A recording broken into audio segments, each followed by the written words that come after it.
In this video, I'll show you how to reset all Möbius user tours for your user profile if you want to be able to repeat completed or previously canceled tours.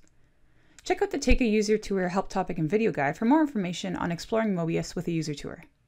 You can also view the Manage My User Tour Preferences help topic and associated video guides for more information on disabling and re-enabling user tours. To reset all user tours for your user profile, click on your user profile name. You can then click Reset User Tours. Note that the buttons that are available here are dependent on the previous actions that you've taken with user tours.